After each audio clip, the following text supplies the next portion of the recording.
Est-ce que tu as des conseils pour quelqu'un qui est en mode ok, j'hésite à Passer par. investir, mais je me sens pas totalement à l'aise. Est-ce que tu as des conseils? Alors, pour la petite histoire, et c'est aussi mon histoire personnelle, Mm. c'est que j'ai accompagné donc aujourd'hui un peu plus de 50 personnes à investir en France. Mm. Donc une cinquantaine de personnes. Avant ça, mes parents n'ont jamais été propriétaires, mon grand frère non plus. J'étais le premier à acheter dans l'immobilier de ma famille. Énorme. Ça, c'est assez marrant. Pourquoi je l'ai fait? Parce que j'ai compris l'intérêt. Quel est l'intérêt? C'est qu'aujourd'hui, moi, sur mon compte en banque, je vais avoir 10 000 euros. Bah, l'immobilier va me permettre d'avoir accès à 200 000 euros grâce au leverage. Et ça, alors je sais pas, il n'y a pas qu'en France auquel on peut avoir accès à ça, mais Presque.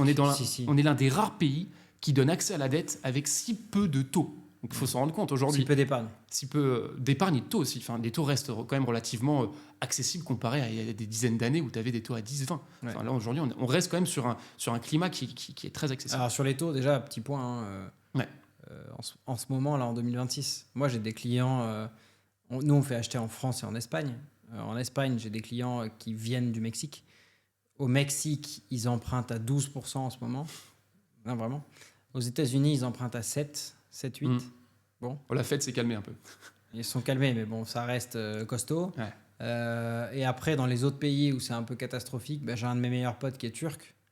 En Turquie, c'est un pays d'hyperinflation, donc je te parle même pas des taux, mais c'est 15-20%, choses comme ça, donc ça tape. Imagine en Argentine. Ouais, alors Argentine, on n'en parle plus, parce que je me demande si les crédits sont même pas libellés en dollars maintenant. Exactement. Je crois qu'ils achètent en dollars leur immobilier. Mais donc pour revenir sur ça, moi le point le plus fort que je vois, tu as totalement raison, mais plutôt que des taux, je parlerais vraiment de l'apport personnel, parce qu'il y a un truc qui est assez fou, c'est que tu disais, voilà, quand tu es jeune, tu as 28 ans, tu t'arrives à faire un premier investissement parce que la banque te suit, 150 000, 200 000 euros, ok, super. Même si tu n'as que 10, 20, 30 000 euros d'épargne, tu arrives déjà à constituer un projet autour de 200 000, ou dans 20 ans, tu es propriétaire de 200 000.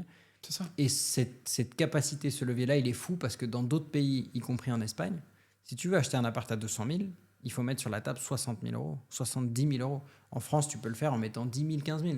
Quand tu as les moyens, ça peut être aussi très intéressant d'acheter en Espagne, bien sûr.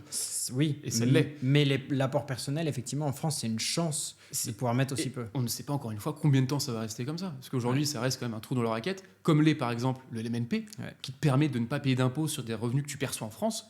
C'est l'un des seuls principes fiscaux. Donc, là, on ne veut pas rentrer dans le détail. Mais en tout cas, tu as des principes fiscaux qui te permettent de ne pas payer d'impôts sur tes revenus. Ouais, je sais. Donc, à partir du moment où tu as tes loyers qui viennent rembourser tes mensualités de crédit, ça veut dire que tu capitalises sur 200 000 euros sans rien payer par mois.